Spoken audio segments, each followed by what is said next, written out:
This story is based on a real incident. It was a crisp morning in April 2011 when two university students, Rosario Ponce López and her boyfriend Ciro Castillo Rojo, began a journey that would change their lives forever. They were supposed to be enjoying the breathtaking views of Colca Canyon, one of Peru's most renowned natural wonders. But as the hours passed, the rugged terrain and winding trails seemed to grow more unforgiving. Ciro and Rosario had been on a field trip with their university group, but things had taken a dark turn. They had become separated from the rest of their group, their once simple hike now turning into something far more sinister. In the vast wilderness of the Colca Canyon, surrounded by jagged cliffs and deep ravines, they found themselves lost. For days, the pair struggled. They searched for a way to communicate, to find some sort of help. They had become disoriented, lost in the unforgiving landscape. Rosario, exhausted and anxious, later told authorities that she and Ciro had tried to make their way down a steep slope, trying to find the path they'd lost. But something had gone terribly wrong. The terrain was treacherous, and before long, Rosario was alone. When she was found alive on April 13th, 2011, it seemed like a miracle. But there was no sign of Ciro. She was disheveled, barely able to speak, and her body was bruised and broken. She had no answers for the authorities, no explanation for the disappearance of her boyfriend. The questions surrounding Ciro's fate only grew deeper as the days turned into weeks and then months. Rosario's story was one of confusion. She claimed she and Ciro had become separated when he had gone off to find help, but the evidence told a different story. The search for Ciro intensified, but it was only on October 16, 2011, 6 months after he had vanished, that his body was discovered. It was found deep within a ravine, exactly where Rosario had indicated he might be. But Ciro's death raised more questions than answers. The cause of death was determined to be severe traumatic shock, the result of a fall from a great height. But what was strange was that Ciro had been without his shoes, and his body showed signs of suffering, fractures in his arm, collarbone, skull, and ribs. What had happened to him in those final moments? Did he fall by accident, as the authorities initially believed? Or was something more sinister at play? The forensic team revealed that Ciro likely endured hours of agony after his fall. He didn't die immediately. For 8 long hours he fought to survive, trapped in the dark ravine, struggling to move, to breathe. The pain of his injuries must have been unbearable, but it wasn't the only thing that didn't add up. The lack of certain injuries suggested that Ciro might not have fallen by his own volition. Had he been pushed, or had he simply slipped alone in the wilderness?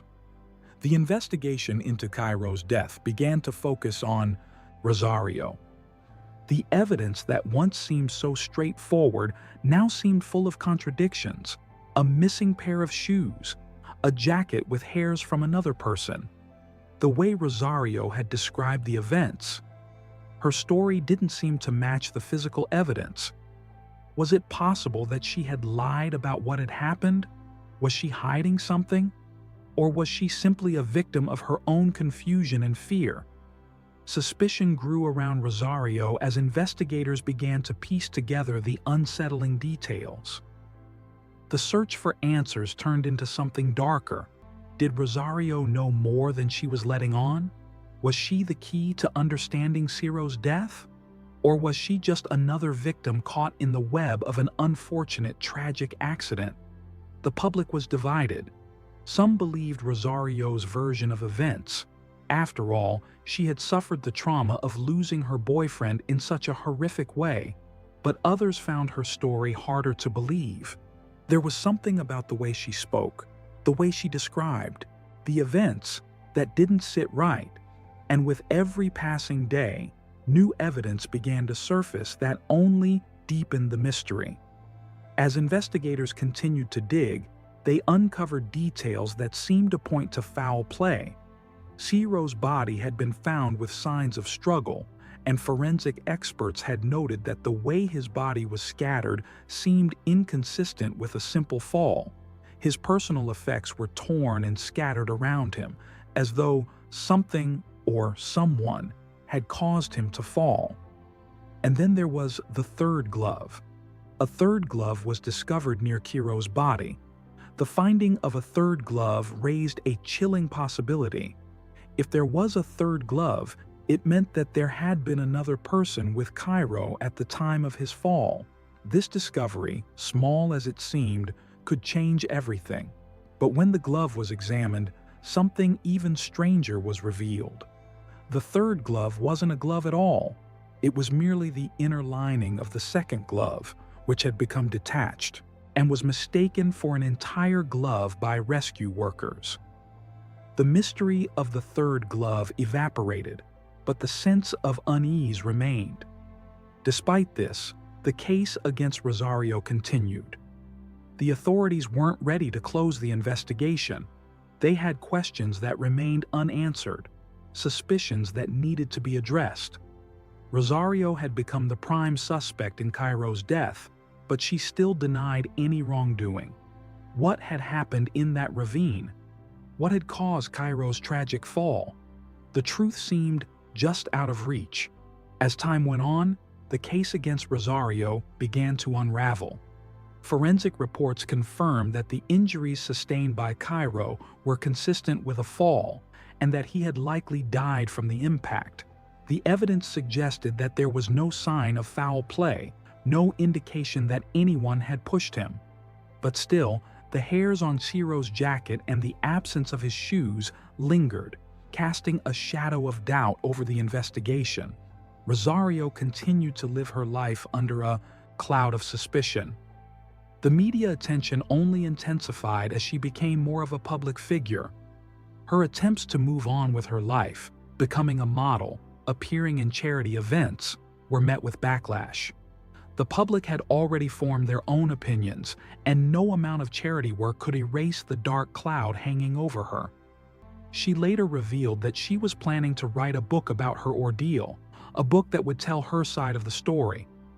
There were even talks of a movie being made about the events, with a film producer expressing interest in the story. But was it a story of survival, or was it a tale of guilt? The line between truth and fiction was becoming increasingly blurred, and the public's thirst for answers only grew more insatiable. In the years that followed, the investigation seemed to stall. No new charges were filed against Rosario. The case seemed to be closing, and the mystery of Ciro's death faded into the background. Yet, there were still those who believed that the truth had not been fully uncovered, that the real story had yet to be told. In 2013, the prosecutor assigned to the case confirmed that the charges against Rosario would likely be dismissed. There was simply not enough evidence to accuse her of murder. It seemed as though the case would never be solved, and the haunting questions that had plagued the investigation would remain unanswered. Rosario's life continued. In 2015, she married Victor Cabrera, the son of her lawyer, and tried to move past the tragedy that had defined her life for so long. Yet, the shadow of Ciro's death still lingered. It was a story that refused to die, a mystery that refused to be solved. And so, the tale of Rosario Ponce and Ciro Castillo Rojo remains one of the most unsettling, unanswered stories in recent memory. The questions surrounding Ciro's death continue to haunt those who followed the case. Was it a tragic accident, or was there something more sinister at play? The truth, it seems, may never be fully known. But one thing is certain: the memory of that fateful trip will forever be shrouded in darkness, a chilling reminder of the line between life and death. If you found this story haunting and thought-provoking, make sure to subscribe to Open Files of True Horror, hit the notification bell, and share with others who need to hear it.